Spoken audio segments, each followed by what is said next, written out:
I'd like to welcome everybody to the Candidates Forum tonight at the St. Genevieve County Community Center. We are speaking with candidates for the 4 county offices on the ballot in contested races this year. That's the 1st and 2nd District County Commission, the Surveyor, and Public Administrator.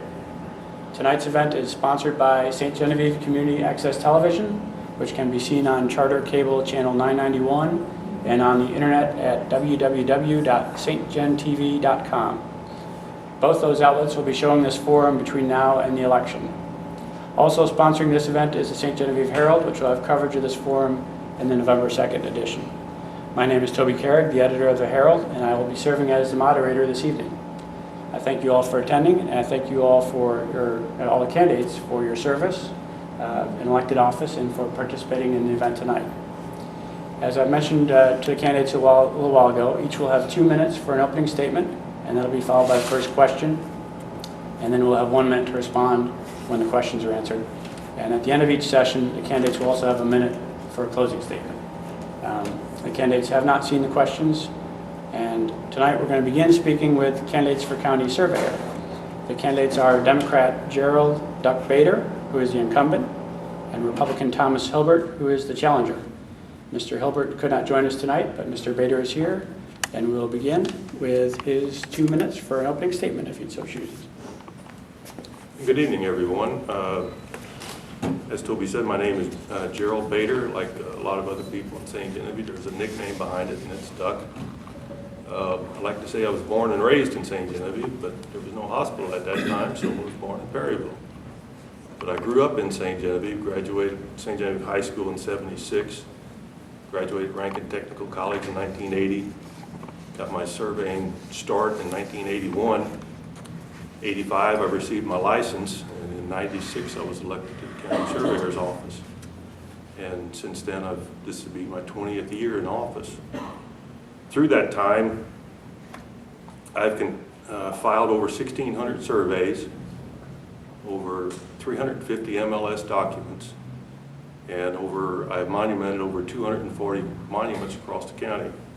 And just to give you a little history, a monument would be a corner that was set after the Louisiana Purchase. Some of these will date back into the 18 teens. I'm a member of the St. Genevieve Area Chamber of Commerce, the St. Genevieve Elks, Knights of Columbus in Bloomsdale. I'm a 4th degree member.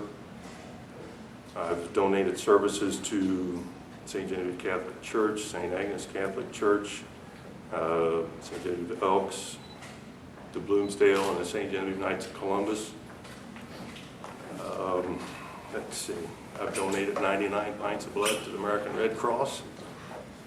I'm an usher and money counter at St. Agnes. And other than that, that's it. All right. Are you ready for the first question? You mentioned just a little while ago about the remonumentation project, which is probably roughly half the budget for the county surveyor office. Can you explain the importance of that project? After the Louisiana Purchase, the United States came in and resurveyed all this. The remonumentation program is to try and perpetuate the existing monuments that are there. And the process we go through is I'll go out, I'll set it up, it's aluminum pipe, 3.5 inches in diameter, 36 inches long. Set it in the ground where the stone was or in the stone pile, mark witness trees, and fill out a document and send it into the land survey program. And then that document becomes public. So if the idea behind it is perpetuated and protected, if the monument is destroyed, you can reestablish that position based on the witness trees. And all these monuments are reflected on everybody's deeds in that area. So if one of these corners is lost, it could affect your deed description or your deed location. All right.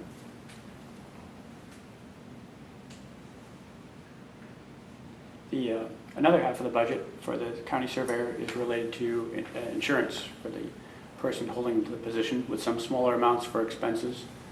Essentially, it's not a paid position, correct? No salary? Correct. But the county does pay for some insurance. Given that, does the county need to have an elected and official surveyor position? Do they need to? I think it's a very important job based on just the remonumentation program. And that wouldn't, the remonumentation program wouldn't exist without the cooperation with the county commission, because it's basically a contract between the county commission and the land survey program, and I just do the labor. All right. And last question I had for you, mentioned if Mr. Hilbert was here, I'd ask you both, in the Herald this week, he talked about technology and how it could impact surveying in the position. What's your opinion on implementing some of the technology that you mentioned that allows property owners to access data on mobile phones and locate corners on their property?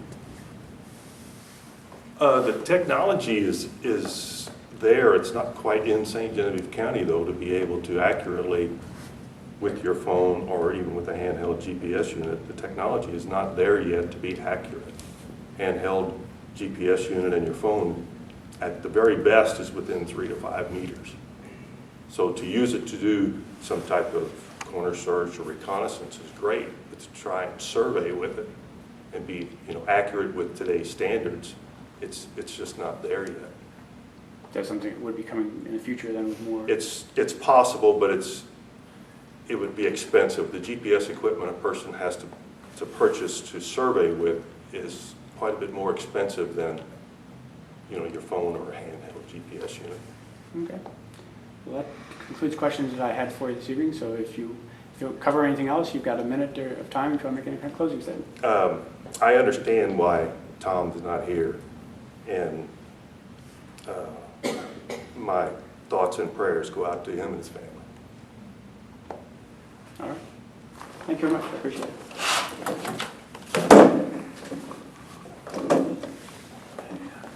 Cutting tape. Yeah, I'm with you. All right. All right. We've got Mary Jo. And that's it. Right.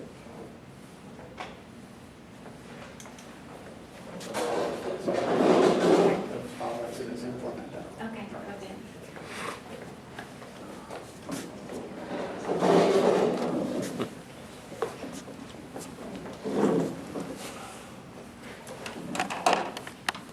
Next, we'll speak with Mary Jo Raymer, who is the incumbent and Democrat running for public administrator. The challenger, Republican Robin Nager, could not make it this evening. So we'll begin with Mary Jo Raymer and her 2-minute opening statement. Okay. Good evening, everybody. I'm Mary Jo Raymer. I've been married to Tom Raymer for 35 years, and we both grew up in St. Genevieve and lived here all our lives. I have served St. Genevieve County as public administrator for 8 years. I started out in '09 with 25 people to take care of, and now I have 65 people. So it has grown immensely.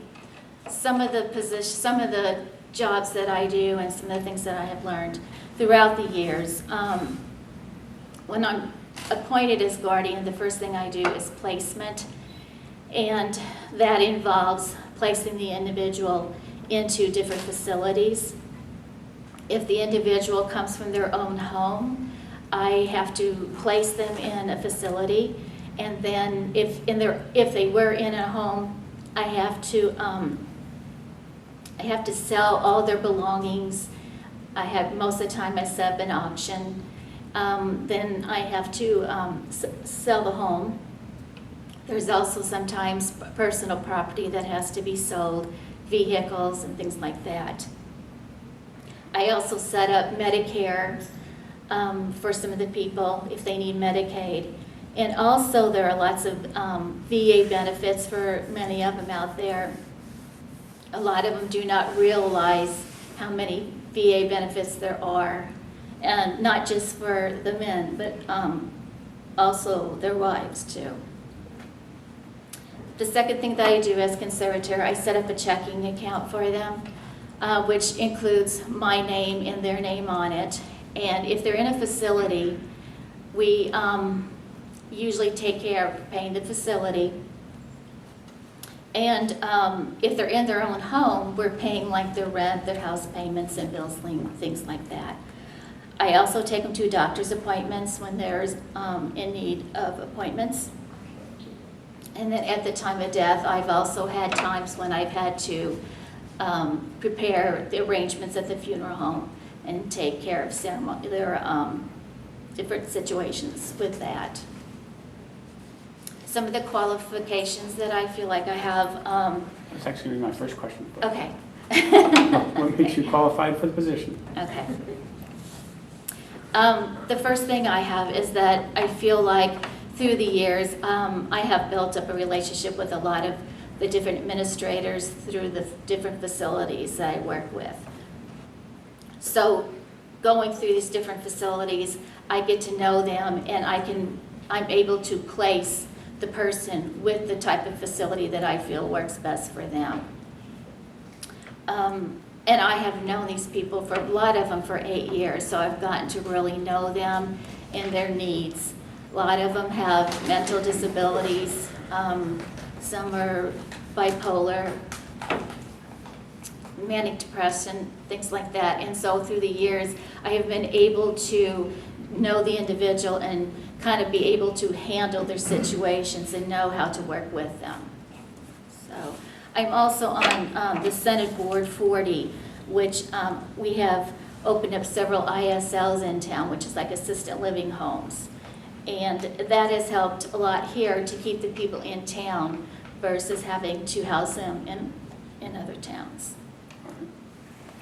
Next question I have for you is, what changes, if any, do you propose or anticipate for the office over the next 4 years? Just really to continue the care for the people. Another thing that we've have come across the last couple years is there are a lot of family members that are becoming guardians themselves, and so they have called the office and asked questions on guardianships. And I've been able to kind of help them, like preparing statements for the court that needs to be done every year. It needs to have a final settlement every year, so I help them with that. Also, let's see, the different forms that they have. And also different places that if they need resources, I'm able to kind of give them resources for Medicaid, Medicare, and maybe VA also.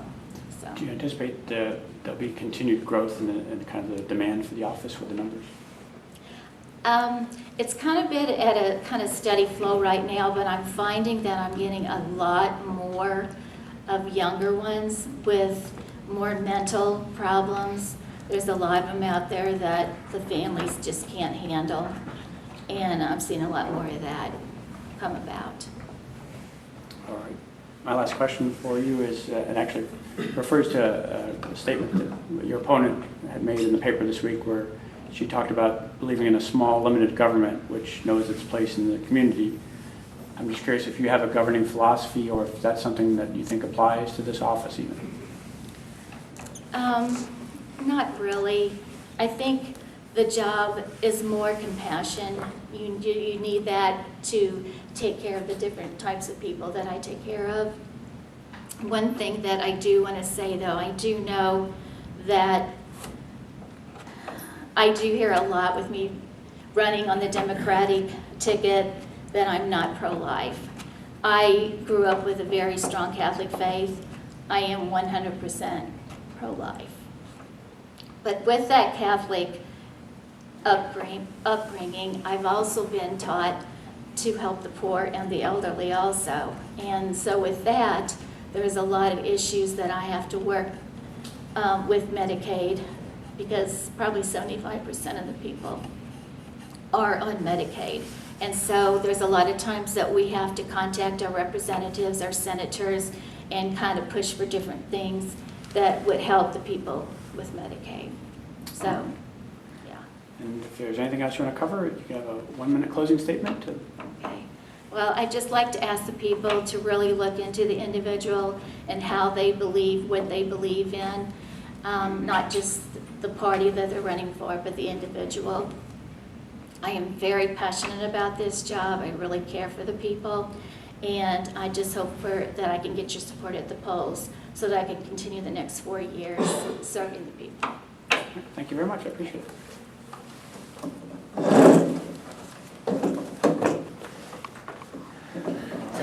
And lastly, we'll pull up the commissioner candidates. So all you guys at one time. Randy, Mr. Kaler, Mr. Gettinger, and Mr. Johnson. So we'll have right over here.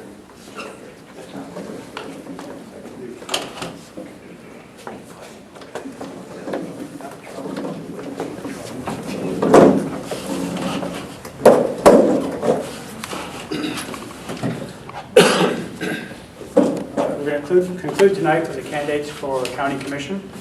And we have all 4 candidates for 2 offices up here at the same time. The candidates for the first district are Democrat Randy Barr, who is the incumbent, and Roy Keller, who is a write-in candidate. And then for the second district, we have Democrat Joe Gettinger, who is the incumbent, and Republican Wendell Johnson, who is the challenger. For the opening statement and the first question, we'll go in order from left to right. So we'll begin with Mr. Barr for a 2-minute opening statement. Okay, I think most of you know me, but I'm Randy Barr, 61 years old. I've been commissioner for 5 years. I'm married to Martha Bloom, and we have 3 children and 5 grandchildren. I graduated from Valley High in 1973, and like I said, I was commissioner for 5 years. 2011, the governor appointed me, and the death of Dave Geck, and then I took Gary Nelson's place. I was re-elected in November of 2012. I've been a member and the treasurer of the St. Genevieve Democratic Club. And I run for the commissioner job in 1996. I feel like I did quite a bit the last 5 years, and I got a lot more to do. I go to a lot of meetings. I missed 1 district meeting in the last 5 years, and that's when my daughter had her baby. But we go quite a bit of meetings all the time, and that's about all. All right. Mr. Keller. My name is Roy Kaler. I graduated from St. Genevieve Senior High in 1974. After graduation, I enlisted in the Marine Corps. In 1995, I retired after 21 years, and the last 4 years of my enlistment was at the Pentagon in Washington, D.C., and I wouldn't recommend that to anybody. I'm presently a bivocational pastor for Silver Springs Baptist Church out in Bonne Terre, and some of the things that I see that I think necessary is when I was in the military, when we come home, I saw the surrounding counties just expanding, and it seemed like St. Genevieve County was just there. And then after I retired and coming back here, the difference in the surrounding counties and stuff like that, and talking with the people, it's the prices and the businesses here in the county can't compete with those other the surrounding counties, and I think we're losing a lot of revenue from that because if we could draw business into the county, it would only provide jobs and provide the revenue to get certain things done. And one of the biggest issues is the unpaved roads. I've been out in Northern County on some of the roads, and they're like washboards, and dust is all over the place. And I talked to several people, and they're tired of having to clean house about every other day, trying to keep the dust down. And I think we need to, for the high traffic volume roads, I think we need to put prioritize on that. All right, Mr. Gettinger. Okay. I guess good evening, everyone, and I think most people here know me. My name is Joe Gettinger, and I'm running for County Commissioner, District 2, St. Genevieve County. First off, I'd like to thank everyone who came out tonight, rainy night. I'd also like to thank the people that are going to watch this on TV. A special thanks to my wife, Norma, of 44 years, my family, friends, and my fellow workers, and everyone else that has supported me in the past. I graduated from Valley High School, and after that I went to work as a carpenter and for a few years, and then for 28 plus years of my life, I was a small business owner and general building contractor. I built some 75 plus homes in all corners of St. Genevieve County. And as a business owner and general building contractor, I learned a lot about balancing budgets, project management, estimating project costs, construction, but most importantly, I learned how to work with people. And then in the past 4 years as commissioner, I've been in part of, we've purchased a lot of new equipment getting to the blacktop or paving the roads. We've purchased equipment to save money that we can pave more roads and save dollars on our oil and everything. We bought a tank and a few other things. We brought approximately $1.4 million worth of grant money into St. Genevieve County. Money you don't have to pay back. And this comes from going to extra meetings. You don't get that by going to your regular work. Now, Randy said we do extra meetings. I can say we do somewhere between 350 and 400 hours of extra meetings a year. And that's where you learn about the grant money and everything. You don't learn it sitting at the courthouse. We paved approximately 36 miles already. We're not half done yet. We'll probably touch on some of those in our questions. All right. Mr. Johnson, 2 minutes. Thank you. Go ahead. Okay, my name is Wendell Johnson. I'm probably the one person here that you don't know. I am the only outsider in the room, probably. I have graduated from Petoskey High School in 1978. That year they left the gate open and I got out. I have spent a lot of time all over the country, all over the world, and lived in a lot of different places, spent a lot of time in St. Francis County. I think that experience has given me an insight into diversity. I've been in, like I say, a lot of different places, a lot of different situations. I am an ordained minister, ordained evangelist. I am an ordained music minister. I travel the country and I do probably 40 to 60 dates a year. There again, I'm all over the country. I meet people, different types of people all over the country. And as a member of the Country Gospel Music Association, I meet people from all over the world.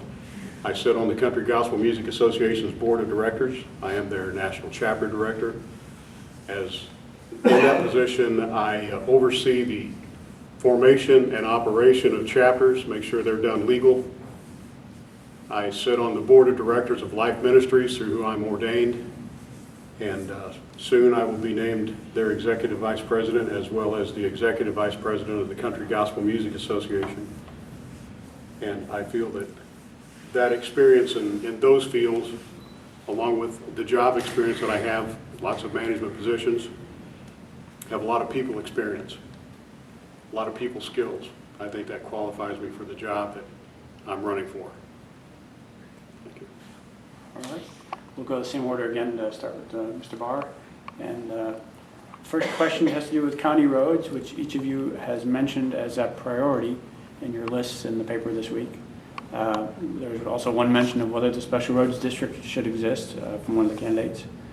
So while you all agree it's a priority, I'd like you to tell me your plan for road improvements and why your approach is one that the voters should support. Let's start with Mr. Barr. Well, since I've been in 5 years, we have either asphalt or chip and seal at least 48 miles of road. I'm a big, I like chip and seal. 90% of my calls I get is kind of dust control. And as far as getting the road ready, we got to do the same thing on the road, 20-foot width, with chip and seal, what we got to do with asphalt. And then down the road, when we got enough money, all we got to do is asphalt. Lay 2 more inches of asphalt on top of the chip and seal. Everything else is done. Your base is there. A lot of people don't like chip and seal, but like I said, it's a dust control. Mr. Kelly? I agree with Randy on that. The roads, people that live out on these rural roads out country, the dust just gets all over the place. Their homes, the vegetation, their gardens, and somehow it seeps into the houses and they have problems keeping it clean. Also, the dust, if there's children, it causes a health problem. And I'd like to see the pride towards, high volume unpaved roads taken care of first and try to get this dust situation under control. All right. Mr. Gettinger? How much time do I have? You have a minute. God. Okay, to pave, to get the roads paved, all right. The heavy traffic roads are not good candidates for chip and seal. They do not hold up under a lot of traffic. So we're going to have to asphalt, let's say roughly half. Chip and seal the other half. It's been said in the past, we need to borrow the money and do that. Okay, let's talk about $12 million in debt. Okay, go $12 million in debt. Then you added your interest on that debt, $330,000 a year. That puts us out 30 years paying all that back with the money we get in right now for paving roads, $527,000 a year. I think that's nuts. We need to follow the program we're following right now. Within 8 to 12 years, every road in this county will be dust-free. That saves the tax money, taxpayers, $527,000 from that all the way up to 30 years. All right. All right. Mr. Johnson? I feel that we should scrutinize the budget. Let's take a look at the budget and see if there's any money anywhere else that we can pull in. First and foremost, if there's nothing in the budget, let's look at grant money. Let's take a look even outside the county, see if we can get some help from other entities elsewhere. Let's kind of raise the bar, step it up a little bit. The people of the county want this done. Let's see what we can do about getting it done. All right. Mr. Johnson, we'll start with you. We're going to work backward with this question. But you said in this week's paper that the Fair Board needs full control of the fair and the property. Yes. If you could outline what that means, and if each of you could talk about your position on the county's relationship with the Fair Board. There's been a lot of friction there with the Fair Board. I've talked to a lot of people on the Fair Board, and they do need full control. They just need to be able to do what they need to do without any restrictions, without having to actually go back to the county commission and clear everything they do. I think it's going to be best for the county. It's going to be best for the fair. If you like the fair the way it is, let's give them full control and let them grow it. Let them make it better than it ever has been, which the people on the Fair Board are very competent. They've got a vision. They've got the people on the board that are capable of making the fair better than it ever has been, better and bigger. And I think they need to be able to do that without restriction. All right. Mr. Gettinger? Okay, I'll respectfully disagree with that because the county is responsible for that property and they're responsible for every building on that property. We have to maintain, we maintain those buildings. So, and anything that's built there, anything that happens there. So, in reality, in the end, we are responsible. So, we have to have some control over what's happening on county property. All right. Mr. Keller? I know about the county fair grounds. I helped put the horse arena in. The thing is that where the county grounds are located, and with the board, I think they're doing a good job as far as maintaining that area. I know the county is involved with it, but I think there's too many restraints on them to make it more effective. And I think if they would just be given more ability to do what they need to do, I think that it'll work out better, right, as cost effectively anyway. All right. Mr. Barr? Well, I'm the liaison. I got that job when I first started and went through a lot of stuff up there. And we got troubles, I'll admit that. The relationship and they never tell us what they're going to do a lot of times. And I agree with Joe. It's our responsibility. That's our ground. It's our responsibility. If something happens up there, they could sue us. So we're gonna have a fair. I know there's a lot of rumors saying that the school got everything up there, and that's not true. I don't know who started it, but it's not true. They got from the barn all the way up to the rest dome, the old rest dome. That's ours. And the schools don't have that. The schools got the ball fields and the red barn. And just like Joe said, we spent a lot of money up there. We've spent $45,000 on the livestock building, another 30-something thousand on handicap rest rooms, and there's going to be a fair. The fair is going to be there with that board or without it. All right. We'll change the order up a little bit. We'll start with Mr. Gettinger and work back around this way. So I'll let you know when your time is coming up. One of you has touched on economic development. I believe you talked about whether the county has fallen behind its neighbors in regard to economic development. What do you propose for the next 4 years to try to improve that situation, Mr. Gettinger? What do I propose? Well, the same thing we've been doing. We've, in the past 4 years, we've started at least one new business in St. Genevieve County. We've helped another business expand. Our door is always open. We have a 4-county development through regional planning down there. We have our empty buildings and everything out on the internet, so everyone knows. We're trying to find companies. I think a lot of the problem is we're not on I-55. A lot of the problem might be we didn't get a Walmart 20 years ago, 30 years ago when everybody else did. But let me tell you, we're working every day. That's why we go to these extra meetings. That's part of what we do. That's all I got to say. All right. Mr. Johnson?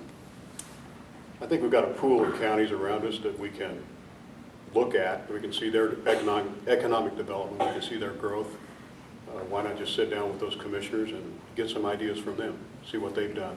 I know, spent a lot of time in St. Francis County. I know they put together a tax package, a tax relief package for new businesses coming into their industrial park in Farmington. It works. Even if they're in there for the length of time that they get the tax break and then they leave, someone else is right in there behind them to fill that spot. And there's always economic growth in Farmington. So I think we can just take notes, take advice, and implement that. All right. Mr. Barr, we'll go to you. We have a district meeting every month that we go to different places, and we had one today at Cape. And that's brought up about every meeting, is how to get business in the county. And we don't know really what to do. I mean, the other counties, they do have more. And like I said, we're trying to get them in. That's all I got to say. All right. I'm looking at, it's always location, location, location, and within the county, you know, mentioning Interstate 55, since 55 came in, it seems like we're just there. And I think some of the land, you know, that could be utilized at a, you know, if we get the land for business to come in to establish it. Right now, I don't think we have the land or the locations for big businesses. But as far as businesses that can compete with the other counties, I think we need to work on getting those in here. All right, we'll start with Mr. Keller and we'll go back to kind of reverse order what we just did. You mentioned in the paper this week that the commission has been acting in a way that is not transparent to the residents. Are there improvements that you believe could be made in how the commission conducts its business to be more transparent? Some of the things that are happening in the county, some people don't know about the UN Agenda 21 or the UNESCO, the effect it's going to have on our community. And we look at the many resources that we have. We need to draw, you know, I'm concerned about outsiders coming into St. Genevieve. And when you think about St. Genevieve County, Kaskasky, Pere de Roche, been making a national park service out of it, I kind of oppose that because of what it can do to the people within the county right now, not only the city, but the county.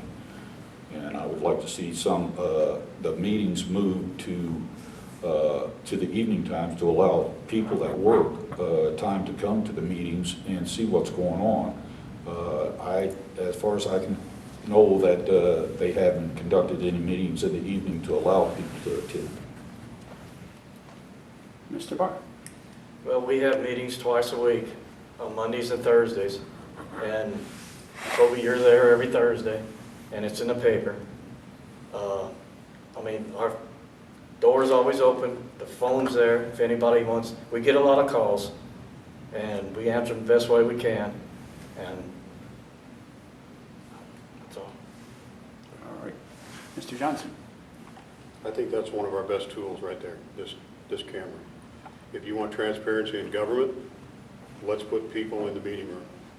Give them a seat front and center. If there's anything said in that meeting that cannot go across the air, it shouldn't be said. We should have town meetings.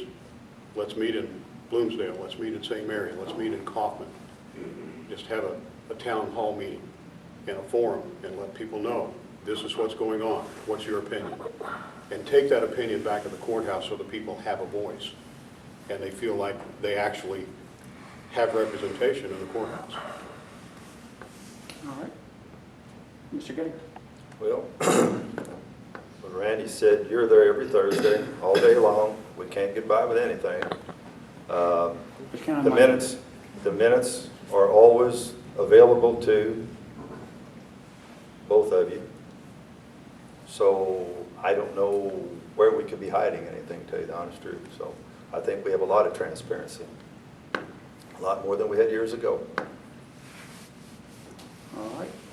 We'll go back to the original order, start with the Randy and work left to right. We're going to talk about the county's relationship with the city of St. Genevieve, especially in regard to the TIF closeout and funding for road projects. How would you rate the current status of this relationship, and what do you propose for the next 4 years to improve it? Again, start with Randy. Percentage? Just talk the county, talk about your relationship with the city. What do you think the current status of it is, and what do you think can be done in the next 4 years to improve it? Well, I think they did wrong. It's taxpayers' money, and what I got out of it, and I'm not blaming the city. You know, maybe the lawyers told them to do that, I don't know. But I think they did wrong, and what they did on the TIF, and I think they did wrong. It's taxpayers' money, and our job is to watch that, and that's what we're doing. That's our job. All right. Mr. Kelly? Anytime you deal with money or taxes, it's a big deal. And one of the things is I don't understand why there's such a friction between the county and city concerning the funds. That money doesn't belong to us. It belongs to the citizens that pay their taxes. And the way the taxes have been, when I look at my taxes, I'm just amazed at how much we're paying in and what are we getting out of it. As long as there's friction between the city and the county, not much is going to be done. And my recommendation is to sit down at the table and put all the cards out and discuss everything that affects them. All right. Mr. Getty? I want to comment on what he just said. It is the taxpayers' money, and it is our job to be watchdogs for the taxpayers' money. And that's the reason we're in this thing to start with. We feel we didn't know this until it was time to close the TIF. And some questions started coming up about payments and this and that. And we started doing a little more digging, a little deeper and a little deeper. And we feel like there were some things that were done wrong. And I think they were, the city, their lawyer did, instruct them to do certain things possibly. But we have no hard feelings with the city. We talked to him. Mr. Toma was just in the other day, and we talked about we're actually going to run. They want to put a footbridge across Gabourey, and we're actually running that through the county because MoDOT. Right now, the city still has paperwork on the sidewalk, so they can't start another project. We're going to run that through us to help them, and they will repay us. So we do not have a bad working relationship with the city. It's not about that. Mr. Johnson? I think anytime a tax is levied, it always comes with regulations and restrictions, and the government always lays out where the money should be spent, how it should be spent, as long as you follow those regulations to the T, to the letter, and you're very careful with how you do things up front. On the backside, you've got a lot less trouble. There again, it will take a review of policy, it will take a review of actions, a lot of dialogue with the city, enter a dialogue with the city first of all, and sit down and talk to these people, and what do you want in the future? Just keep that dialogue open. All right. We will start this question again to Mr. Johnson and go back into reverse order. And I'm going to ask you guys about the physical property that the county owns, which includes an occupied building on Market Street where the University of Missouri Extension is located. That's been talked about as being a potential parking area. You have now a nursing home facility, which you guys had known was coming to the county here for a few years. And then the museum building that's on the courthouse square. What's the proposal, or what strategy do you propose for these properties in terms of use or demolition over the next 4 years? Mr. Johnson? Oh my, you've opened a can of worms. If the building's not worth saving, it needs to go down. No matter what the cost, we just need to find the money, whether it be grants, whether it be some kind of bill passed, who knows. It just needs to come down. If there's some abatement to be done, the money needs to be found to do it. A building can't stand vacant for very long until it falls down itself. We need to get ahead of that process. We need to be on top of that process. If the buildings are in poor repair, it's going to cost too much to fix them. Let's get rid of them. If they can be fixed, let's fix them. All right. Mr. Gettinger? Okay, we'll start with the museum. For what the museum, I think we purchased for $1.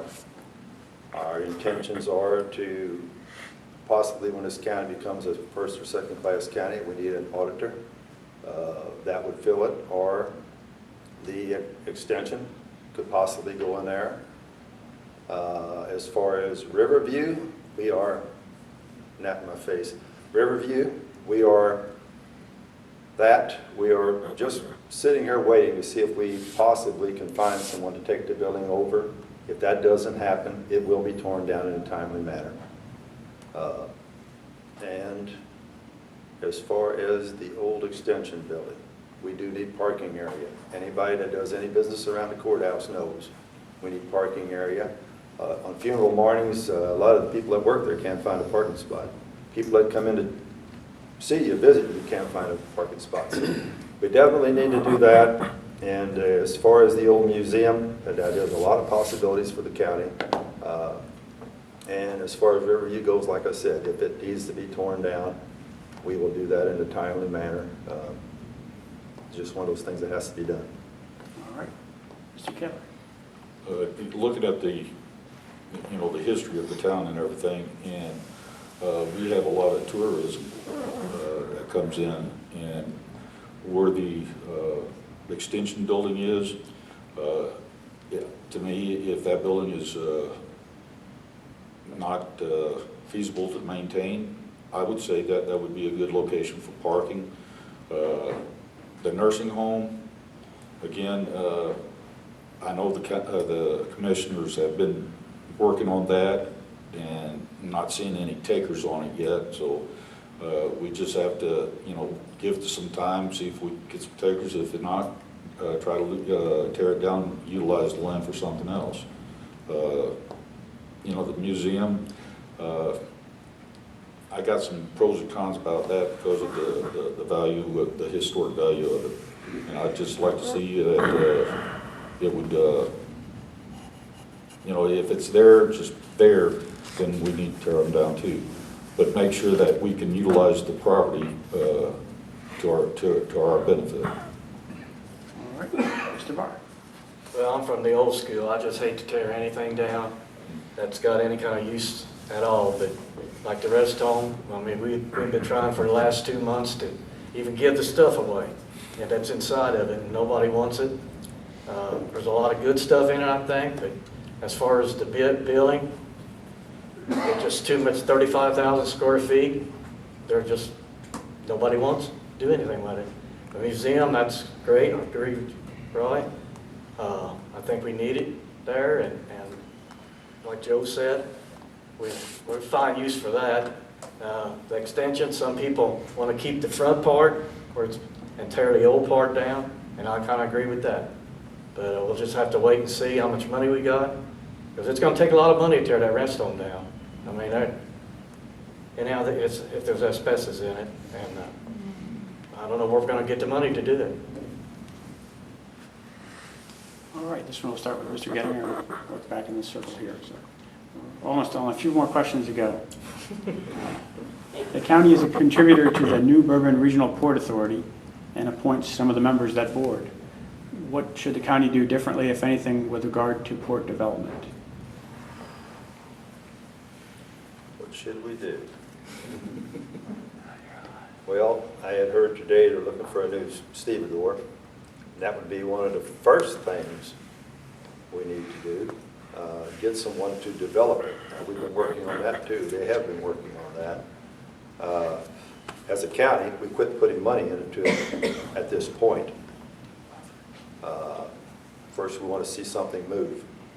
I did hear there's a possible grant, another grant that maybe have gotten picked up today or yesterday of $1.25 million to help the farmers in the big field replace that levee and go toward the port.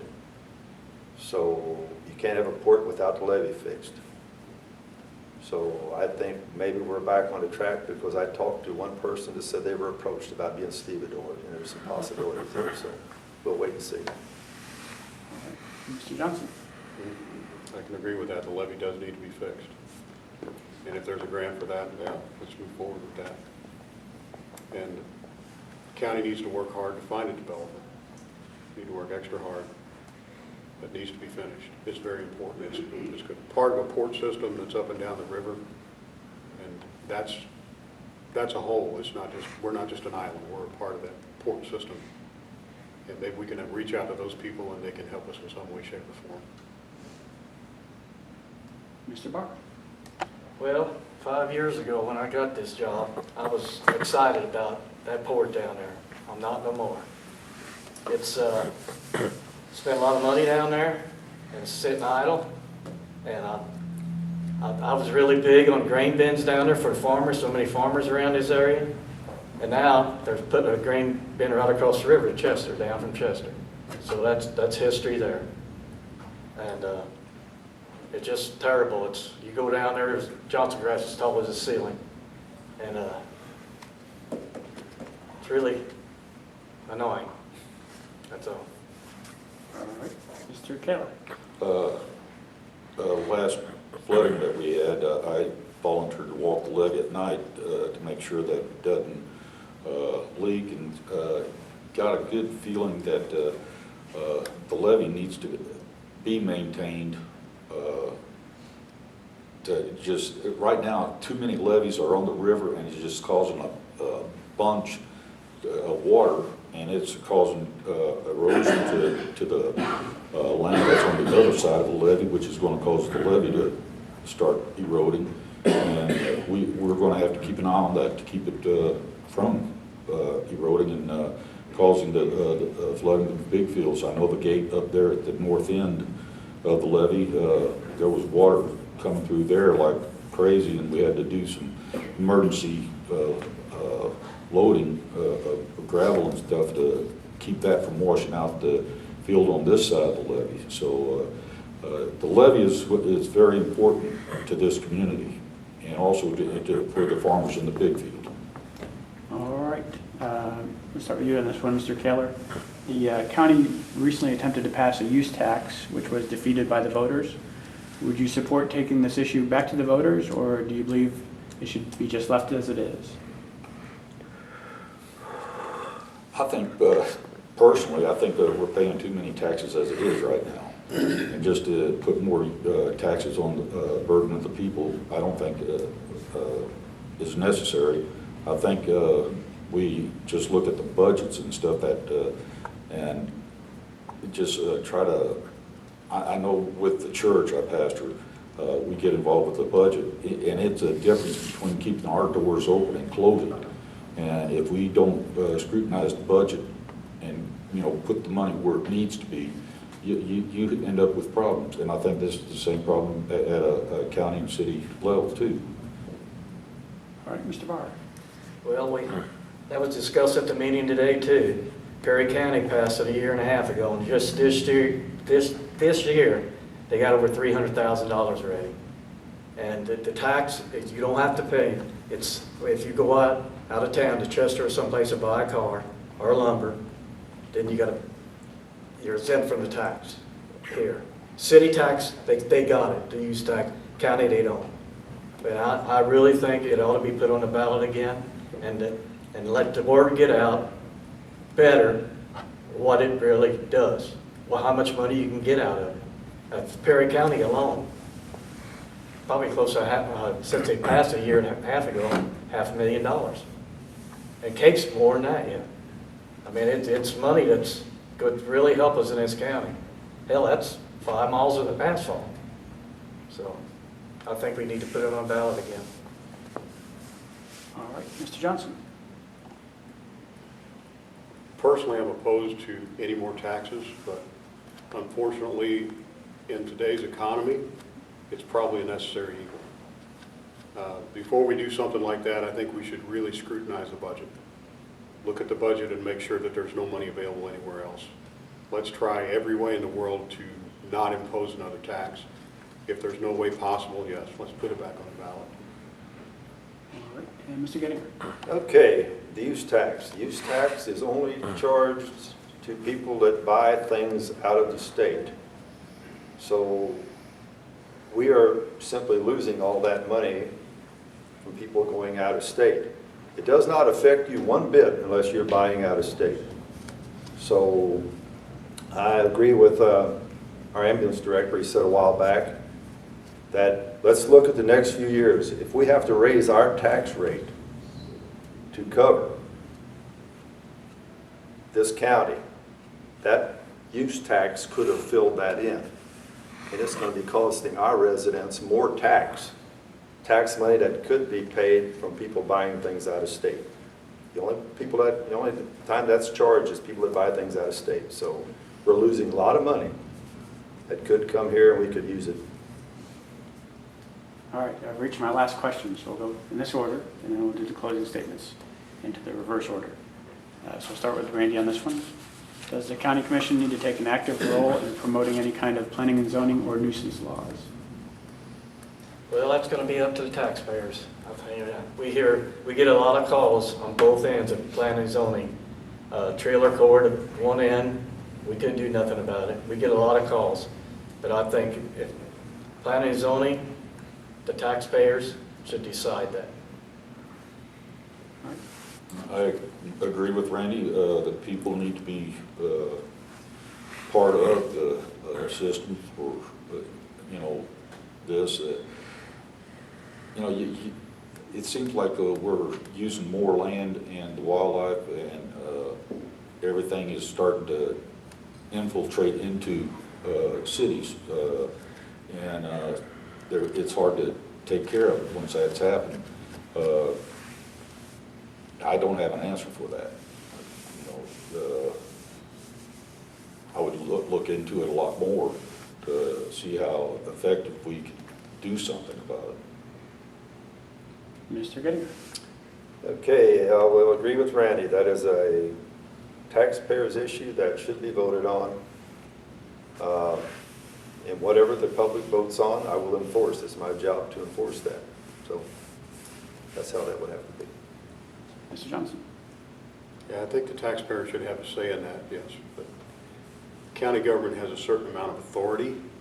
If you're going to do any economic development, there has to be some kind of organization to it.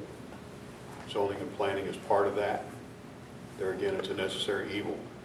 Anytime you exercise authority, you're dealing with taxpayers, you're dealing with egos, you're dealing with problems that need to be solved. You can't please everybody all the time when you do that. It's a part of growing pains. There may come a time when the county will just have to exercise their authority and say, this is what we have to do in order to move ahead in the future. This is where we want to be. This is what we have to do to get there. All right, well, Mr. Johnson, you get to start on the closing statements, and if you guys want to cover anything that you haven't been covered yet, or just make a closing pitch for why people should vote for you on Election Day. Okay. I've lived in this county since 2003. My wife, Beverly, is from Mineth. She grew up there, lifelong resident of the county. This is home for us. We'd like to see opportunity developed in this community. We would like to see good jobs in this community. I don't like to see people get in their car and drive to another county or drive to the city in order to make a good living. They should be able to do that right here, and we've got the perfect location. We got the perfect opportunity. We got enough people in this town with entrepreneurial skills to develop this county. I say let's just do what it takes to promote those people. Let's do what it takes to give those people a boost. Let's do what it takes to get those people to use their skills to develop this county, and let's make this county a model county for the surrounding counties rather than us look outside saying, I wish we could be like they are. All right. Mr. Gettinger? Okay. St. John County is important to me. I've lived here my whole life, my family, my grandchildren.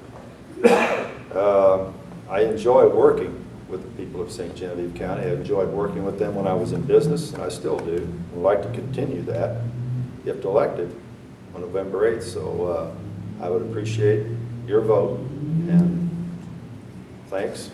Good evening. Mr. Kelly? First of all, as a pastor, I thank God for his guidance and direction and allowing me to be here tonight.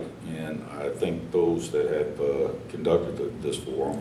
I think a lot of the information has been presented. I would just, they say that write-in candidates don't win. I hope that can be changed. And I'll be working hard to get my name out there. I know my family, my wife Kathy and I are high school sweethearts. We graduated together. We've been married for 40 years now. Got 3 children, 2 children. And St. Genevieve is our home. Been away 21 years in the military and coming back, and not seeing too much change take place is what concerns me most of all. And if I am elected as county commissioner, I'll be working to see that more revenue is brought into the county through businesses. All right. And Mr. Barr? Well, I got elected 4 years ago, and I feel like I've stayed true to my commitments. Doors always open, phone. Whenever I got a phone call, I tried to do as much as I could with it. Like I said, the door's open all the time. I feel like I got common sense, and I listen to everybody, ideas, or compliments, or anything. But I just appreciate your support and vote on November 8th. All right. Well, thank you guys very much for the job. And I'm just going to say that thank you all for coming tonight, and I appreciate the Community Center for hosting the event here. Thanks to St. Genevieve Community Access Television for joining the Herald and coordinating this event. And thank you all for coming. Vote on Election Day.